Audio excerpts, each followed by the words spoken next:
જય માતાજી મિત્રો, પુષ્પાની રસોઈમાં તમારું સ્વાગત છે। આજે આપણે ઝટપટ બની જાય એવા દાલ પકવાન બનાવવાના છે। તેના માટે મેં અડધો વાટકો જેટલી ચણાની દાળ લઈ લીધી છે, તેને ધોઈ લીધી છે સરસ। તેમાં તમે મગની દાળ એડ કરવી હોય તો મગની મોગર દાળ તમે લઈ શકો છો। મેં એકલી ચણાની દાળ લીધી છે।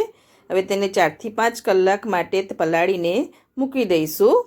ત્યાં સુધી આપણે પકવાન માટેનો લોટ તૈયાર કરવાનો છે। તેના માટે મેં એક બાઉલ લઈ લીધું છે, તેમાં 1.5 કપ જેટલો મેં ઘઉંનો લોટ લીધો છે। આજે આપણે ઘઉંના લોટમાંથી પકવાન બનાવીશું। મેદાના લોટમાં તો બને જ છે, પણ આજે આપણે ઘઉંના લોટમાંથી બનાવીશું। અને અડધી વાટકી જેટલી મેં સોજી લઈ લીધી છે, એકદમ ઝીણી સોજી આવે છે તે લેવાની છે। પહેલાં સરસ મિક્સ કરી લઈશું લોટ સાથે સોજીને। મિક્સ કરી લીધું છે સરસ। મીઠું લઈ લઈશું સ્વાદ અનુસાર। 1 ચમચી જેટલો અજમો લઈ લઈશું, તેને હાથેથી મસળી લઈશું। ને અડધી ચમચી જેટલું જીરું લઈ લઈશું, આખું જીરું। મોવણ લઈ લઈશું, તેલનું મોવણ દઈ દઈશું આપણે। 2 ચમચી જેટલું તેલ લઈ લીધું છે। મોવણમાં સરસ લોટને મિક્સ કરી લઈશું। પહેલાં મિક્સ થઈ ગયું છે। હવે થોડું થોડું પાણી એડ કરીને મીડિયમ કઠણ ડો બાંધવાનો છે। બહુ ના કઠણ, ના બહુ ઢીલો એવો લોટ બાંધીશું। લોટ બંધાઈને રેડી થઈ ગયો છે। જો આવો કઠણ ડો બાંધવાનો છે। હવે અડધો કલાક તેને રેસ્ટ આલવાનો છે। ઢાંકીને મૂકી દઈશું જેથી સોજી છે સરસ ફૂલી જાય। કુકર લઈ લીધું છે। કુકરમાં 2 ગ્લાસ જેટલું મેં પાણી લઈ લીધું છે અને દાળ પણ સરસ સોફ્ટ થઈ ગઈ છે। 5 કલાક જે મેં તેને પલળ રાખી હતી, એકદમ સોફ્ટ થઈ ગઈ છે। તેને આપણે કુકરમાં લઈ લઈશું। મીઠું લઈ લઈશું સ્વાદ અનુસાર। અડધી ચમચી જેટલી હળદર લઈ લઈશું અને 2 લીલા મરચાં। કુકરનું ઢાંકણ બંધ કરી દઈશું। હવે મિક્સ કરી લીધું છે। મેં 3 વિસલ કરી લેવાની છે આપણે।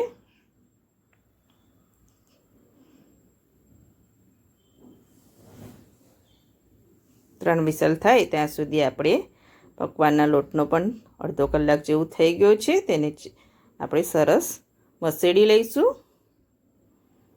સોફ્ટ થઈ ગયો છે। વચમાં એકવાર મેં તેને મસળી લીધો હતો। થોડો તેલવાળો કરી લઈશું લોટને।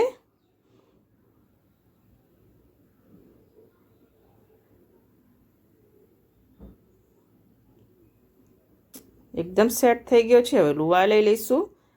તમારે જે સાઈઝના પકવાન બનાવવા હોય તે સાઈઝના લુવા લઈ લેવાના છે। આપણે ના બહુ નાના અને ના બહુ મોટા એવા પકવાન બનાવીશું। લુવો લઈ લીધો છે। અટામણ માટે થોડો લોટ લઈશું, જો લેવો હોય તો લેવો, નહીં તો તમે સ્કીપ પણ કરી શકો છો, એમને પણ સરસ વણાઈ જાય છે।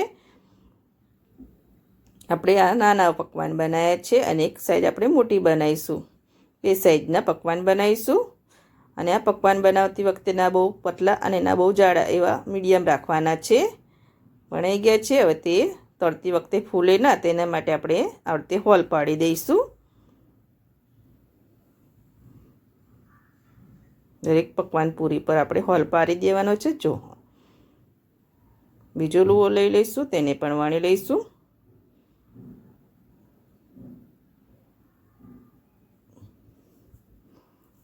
જો તેલ લગાવ્યા વગર પણ અને લોટ લગાવ્યા વગર પણ સરસ વણાઈ જાય છે।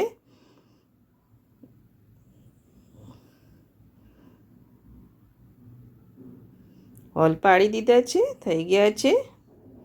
હવે પકવાન અડધે બધા બનાવી દઈશું। પકવાનને તળવા માટે તેલ ગરમ કરવા મૂકી દીધું હતું। મીડિયમ ગરમ રાખવાનું છે, ના બહુ હોટ ના બહુ ઠંડુ એવું તેલને ગરમ કરી લેવાનું છે। અને આ રીતે ઝારાના પ્રેસથી આપણે તેને તળી લેવાના છે। હવે 2 સાઈડ તેની સાઈડ ચેન્જ કરીને એકદમ ગોલ્ડન ક્રિસ્પી દેખાય ત્યાં સુધી પકવાનને તળી દેવાના છે। સોજી એડ કરવાથી પકવાન એકદમ ક્રિસ્પી બને છે।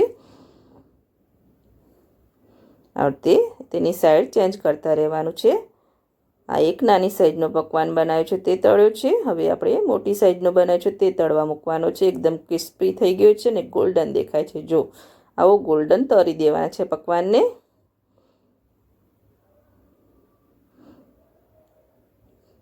જો આ એક મોટી સાઈઝનો પકવાન છે। તમે નાની સાઈઝના પણ બનાવી શકો છો અને મોટી સાઈઝના પણ પકવાન બનાવી શકો છો। તેને તળી લઈશું. હવે તેની સાઈડ ચેન્જ કરીશું. આ રીતે ઉલટ પુલટ કરીને બધા પકવાનને આપણે તળી લેવાના છે.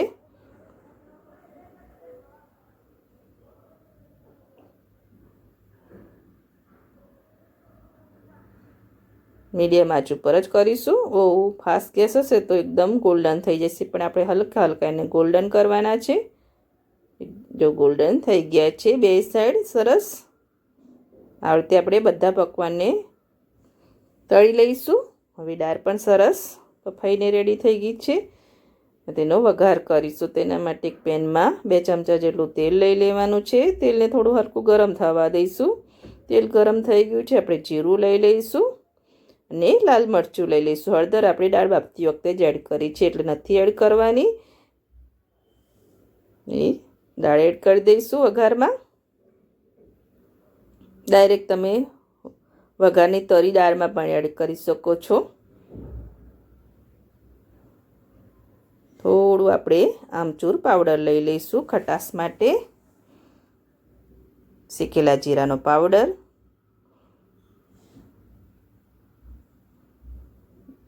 હવે એક ઉભરો આવવા દઈશું તેને. એક ઉભરો આવીને રેડી થઈ ગયો છે. હવે પકવાન સર્વ કરવાના છે. તેના માટે પ્લેટમાં મેં પકવાન લઈ લીધા છે અને પકવાનની દાળ લઈ લઈશું તેના ઉપર.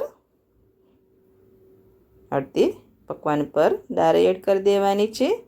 થોડી ડુંગળી ઝીણી કટ કરી લઈ લઈશું. ટામેટા લઈ લઈશું ઝીણા કટ કરેલા.